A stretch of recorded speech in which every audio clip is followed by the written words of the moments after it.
Hello everyone, welcome to Manika IAS. How are you all?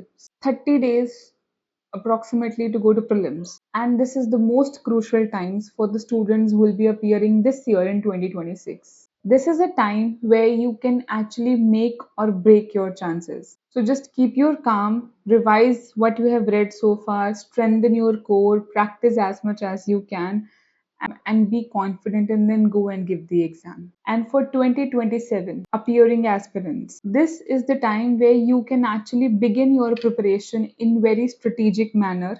You can start and see how you are able to apply in the 2026 prelim itself. Even if you're not sitting, you can just sit at your home, practice the test, and see where you stand and how you can go about it.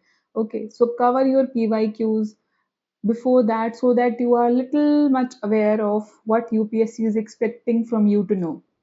So with that, we'll be starting our today's discussion of PYQs, which is your Science and Tech session 3 of year 2023. So let's look into the very first question. It is about uranium. So there are two statements. The statement one says India, despite having uranium deposits, depend on coal for most of its electricity production. All right. So this statement is correct. Second is uranium enriched to extent of at least 60% is required for production of electricity. Now this statement is incorrect. Let us discuss why. See, this is true that India depends on coal for their requirement. We all know that majority of our electricity is coming from coal. Why? Because uranium present in India is low grade uranium. So it cannot be used for electricity manufacturing. Now the second point it says is uranium enriched to extent of at least 60%. So this is an incorrect statement because it requires only 3 to 5% enrichment of uranium for it to be used for electricity. So the correct answer here is C. Statement 1 is correct but statement 2 is incorrect. So let's see. Where does India have its own uranium reserves? It is in Jadugoda, Jharkhand, Tumallapalle, Andhra Pradesh. Okay, so they are relatively low grade and insufficient to meet total energy demands. And 70% of actual capacity is coming from coal. For the first time in 2020, India has surpassed its renewable energy to more than 50%. Okay, so this is the difference, but it is largely dependent on coal for its current energy requirement. That is true. Now, statement 2 is false as we have discussed. So, if you are talking about 3 to 5%, then that is for electricity. If you go to 60% plus enrichment of uranium, it will be used for naval submarine propulsion, and at 90% it becomes weapon grade. Okay, so this you remember because यहाँ question के अंदर this was the only catch that the student they must be aware that India is dependent on coal. At the same time, the catch is uranium enrichment कितने percent का है. Then the next question is about carbon fibers. See, carbon fibers are used in manufacture of components used in automobiles and aircrafts. Carbon fibers, once used, cannot be recycled. See, these are the classic questions that even if you do not know, you can get these questions correct in your exam. How? If you see the framing of the very first statement, is say carbon fibers are used in manufacture of components of automobile and aircraft. It is a very generic statement that most probably UPSC will not do any chhed with. Okay, so it will not be tempered with. So this statement is correct. Second is carbon fibers once used cannot be recycled. So in majority of cases when there is such absolute statement, they tend to be incorrect, specifically when it come to SNT. All right, because SNT is such an area which is evolving, tech are evolving, so you cannot be so sure of certain things. So that is why this statement is incorrect. So the correct answer here is A. All right. Now let's see what are carbon fibers. If you see the image, these are carbon fibers. They are thin, okay, and they are strong, and they are light fibers who are made up of microscopic carbon crystals. When these fibers are woven with cloth like this, we have seen they are woven. All right, यहाँ पे they create carbon fiber reinforced polymer, which is a composite material that is structurally even stronger than steel. All right, so they are very strong and light in weight. So this is the advantage. So you can strength at the same time lightness in one component altogether. ठीक है. So they have high durability and they are electrically conducive. So unlike this Kevlar, you must have read while reading biotech and while reading isotopes of carbon. ठीक है. You must have read this. So please let me know what it is in the comment section. And the carbon fibers can conduct electricity, whereas Kevlar could not conduct electricity. So they are used in aerospace, aviation, automobile, renewable energy. Second statement is incorrect because of the same reason that we discussed. Although it is extremely difficult to recycle the carbon fibers, but it is not impossible. It is possible, and then it can be used as a low stress items like laptop casings, 3D printing filaments, or inner car parts. All right. So this was about question number 53 as per the UPSC question papers. Now the next question is on accelerometer. So here, while I'm reading out the question for you, I want you to have a very thorough eye on how the question is being framed. Listen to what I'm saying. Detection of car crash collision, which results in deployment of airbags almost instantaneously. Okay. Detection of accidental free fall of laptop towards the ground, which result in immediate turning off the hard drive. Detection of tilt of smartphone, which result in rotation of display between portrait and landscape mode. So if you see, there is a change in speed or direction. Okay. In all the three situations that has been given. In first two, there is a change in speed. In third, there is a change in direction. So what is the job of accelerometer? It sees that is there if there is any change in speed and direction, and then it responds. So that is why answer here is all three. So even if you do not know कि क्या answer है इसका, even if you do not know while sitting in the exam that this is why this question, what is this accelerometer, what you can do there is you can easily see that the all the three options are somewhere in sync with each other, and there you do not find any anomaly in any of the statements. Thus all the three statements would have been correct even if you don't know the right answer. All right, so that's how you can crack with the basic application of knowledge that you have, that this is how UPSC has a tendency of framing the question. All right. Now let's see the next question, which is biofilters, role of biofilters in recirculating aquaculture systems. So what is how is biofilter helping in recirculating aquaculture system? Biofilter provide waste treatment by removing uneaten fish feed. This is correct. Biofilters convert ammonia present in the fish waste to nitrate. This is also correct. Biofilter increase phosphorus as a nutrient for fish in water. So this is incorrect. Phosphorus is not added by biofilters. The purpose of biofilters is waste treatment plus conversion of ammonia into nitrate. But phosphorus is added by the feed. It's not the purpose of the biofilters. Okay, so the question is of circulating aquaculture system. Now these kind of question na, even if you don't know, you do not try to attempt these questions. Okay, या तो आपको उसके बारे में पता है. If you are very sure, then only attempt these questions. If you are not sure, because there is no cheat code to this is a proper factual question.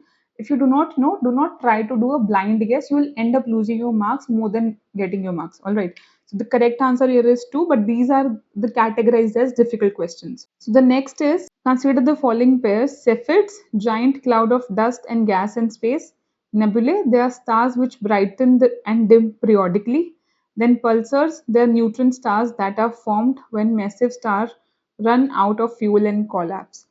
This is again that type of question कि जो आपको that you must be aware of, that you must have read. This question you might not have read because this is not a part of your syllabus. In general, we don't read about this. Is just a question popped out of anywhere. All right. But this is a question which is very good part of your syllabus. So you must read Journey of Stars, various forms. What they have done is they have changed the answer of 1 and 2. The correct answer here is only 1. Cepheids are stars which brighten and dim periodically. Nebulae are giant clouds of dust gas in space. So if you have read this, you can get this answer correct. Another way could have been you must have read nebulae in your geography chapter 1 of your physical geography. All right, if you have read that chapter, you can get this question correct because वहाँ पे you can identify that this has been incorrectly matched.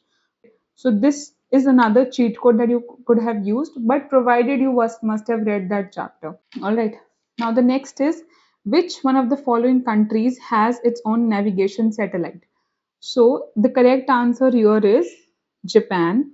All these three countries do not have their own satellite navigation system. Let me give you some information about the satellite navigation system, because this is again a potential question for this year prelims. Because India's navigation system, which is NAVIC, we are launching a new series of satellite under this, because the previous satellites have to be replaced.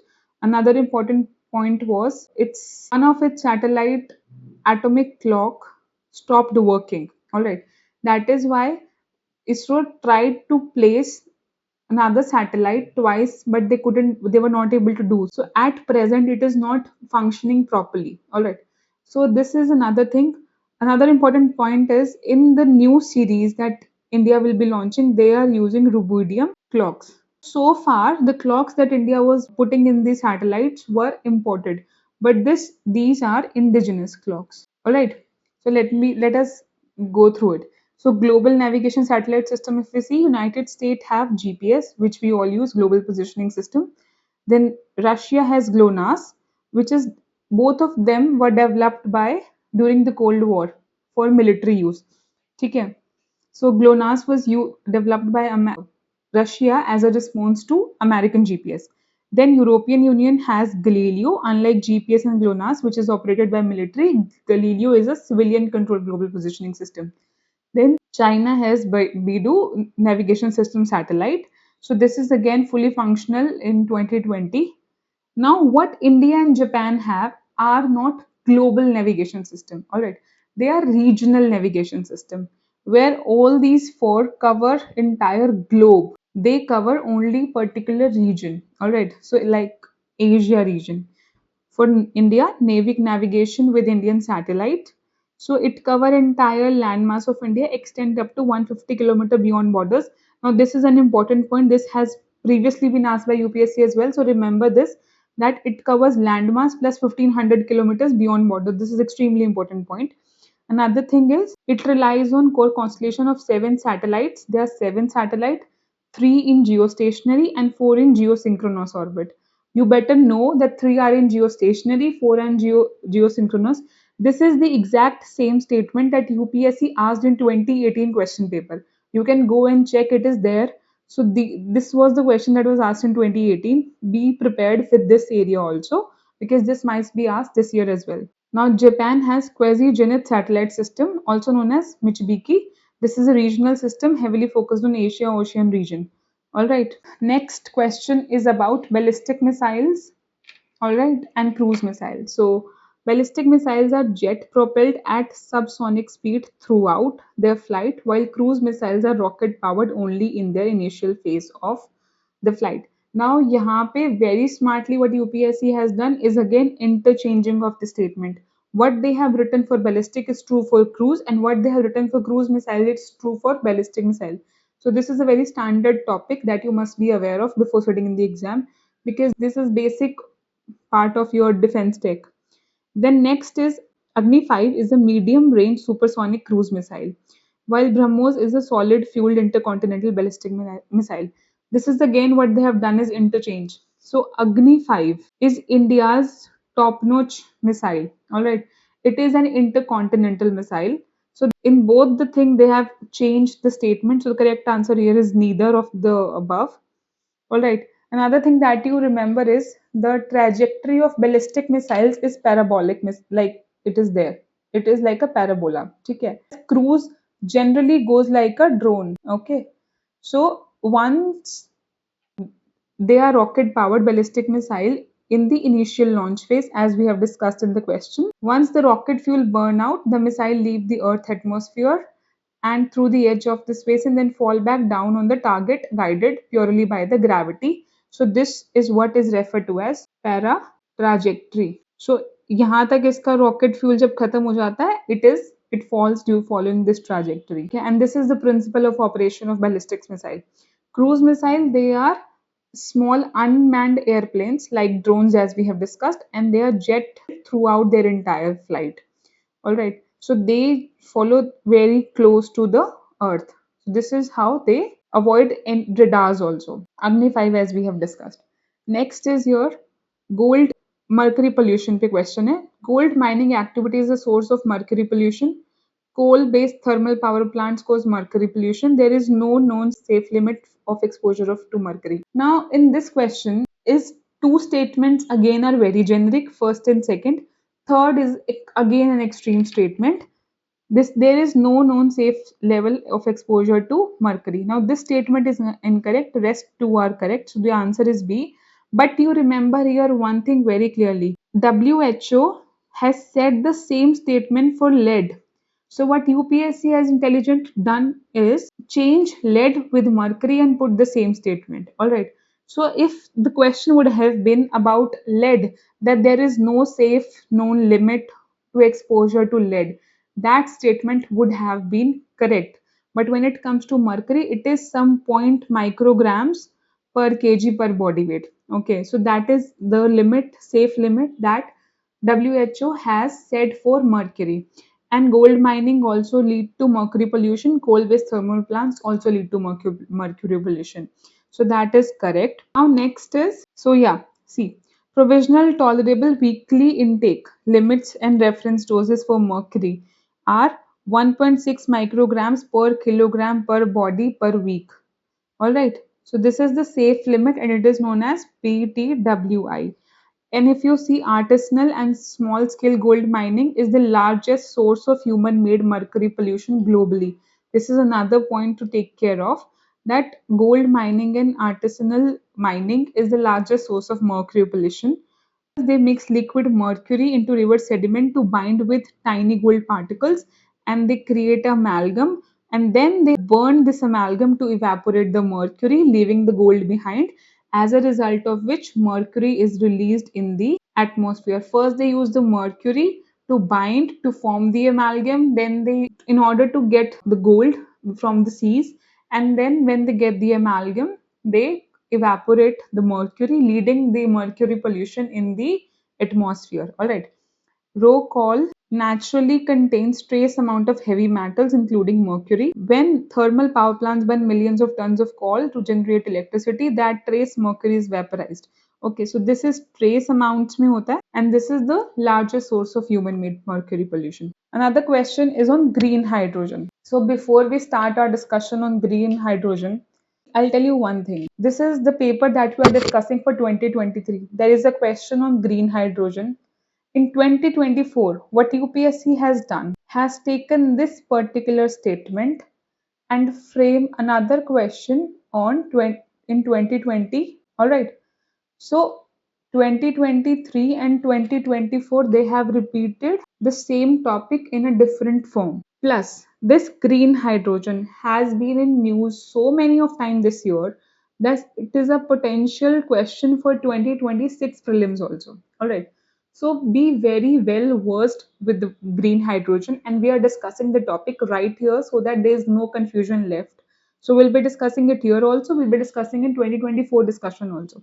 All right. So it can burn directly as a fuel internal combustion. Okay. So this is correct. It can be blended with natural gas and used as fuel for heater power generation, and can be used in the hydrogen fuel cell to run vehicles. All right. So now let's see what actually is green hydrogen. Before we reach to the answer, so that it is easier for you to understand. So the problem right now that we are having is the problem of gray hydrogen. Now, what is the gray hydrogen?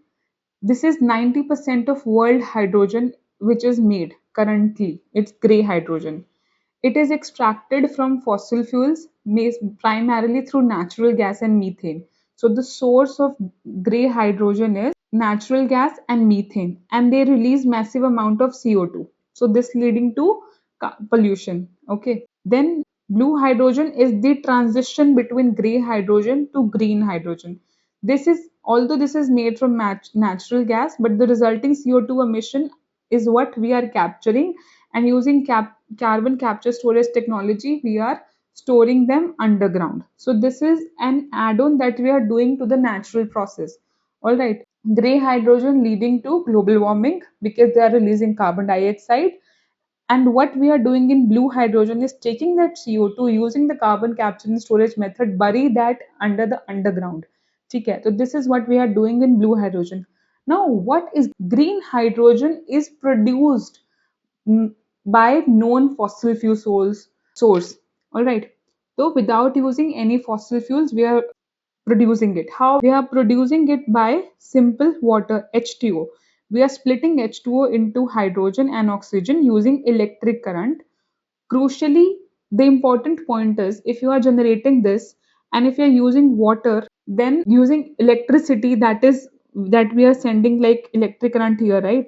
If we are using this electricity from coal source, then there is no point of the entire exercise because it's the same thing. But this electricity is coming from renewable sources. That is your solar power and wind power, and that is why the entire process now become a green process, which is not harmful for the environment, and the byproduct is oxygen. All right, so now we are clear what is the source of green hydrogen. It is water. How we are using it? Splitting by using electricity. So we are splitting H2O into H and O2, okay? And then the byproduct is oxygen, and on the other hand we have hydrogen. ठीक है. So instead of burning petrol, the engine will burn hydrogen because there is no carbon in hydrogen gas. The exhaust is entirely water vapor with trace amount of nitrogen oxides. ठीक है. So this is H2ICE vehicles, and this on this premise, next year the question is being asked with respect to fuel cell electric vehicles. They are most heavily funded application of green hydrogen. All right, from there now blend with natural gas. So basically it is very difficult कि आप पूरा के पूरा ecosystem को change करके hydrogen. So what government are trying? They are trying to mix green hydrogen into existing natural gas pipeline, and this is called H2NG. So remember what is H2NG is green hydrogen mixed with natural gas. All right. Again, please read compressed natural gas, CNG, PNG, LNG. Please read about that. Because of the LPG fiasco, the chances of question coming from this area also multiplies. All right. Next is Wolbachia method is sometimes talk about with reference to which of the following. So this is again a very factual question. You know, then you attempt it. If you don't know, you don't attempt the question. So it is basically to control the viral disease spread by mosquito.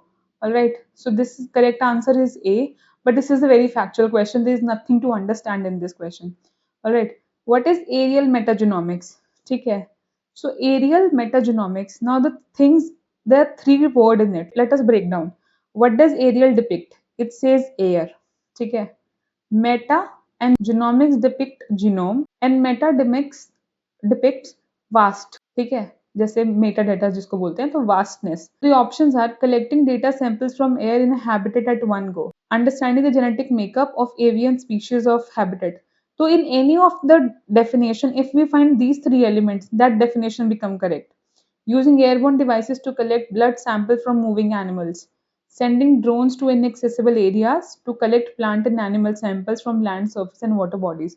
So there is only this one option in which we are able to get all the three elements, which is collecting DNA samples, that means genome, from aerial, in a habitat at one go. That means meta. Okay? So this is aerial metagenomics. Traditional genomics involves catching a single animal, taking blood, sequencing specific DNA. But aerial, environmental sample being taken from air itself. All right. So it comes from where does it comes from? Breathe, move, scratch, shed skin, fur. They release microscopic fragment of DNA in surrounding, and this is known as environmental DNA. So this is another term that can be asked, but just by the fluke of it can be asked in this year. Otherwise, there are no chances. Then is microsatellite DNA. What is microsatellite DNA? So if you see your DNA, in your DNA, what happen is there are only in entire DNA there are certain that code for particular genes. Rest of the DNA does not code for anything. So that is referred to as junk DNA. And this DNA that code for something has is called short tandem repeats. ठीक है. Within the non-coding DNA, there are specific sections with a tiny sequence of genetic letters that repeat itself over and over again. ठीक है. So in that junk DNA, you have short tandem repeats, and these specific repeating sections are known as microsatellite DNA. Okay. So this was it from 2023. Next, we'll be discussing about 2024, but please remember green hydrogen as an important topic, NAVIC as an important topic, satellite navigation system as an important topic for 2020 prelims examination. All right. And if you have any doubt with what respect to what we have discussed or any doubt otherwise, please reach out to us. Thank you. Have a nice day.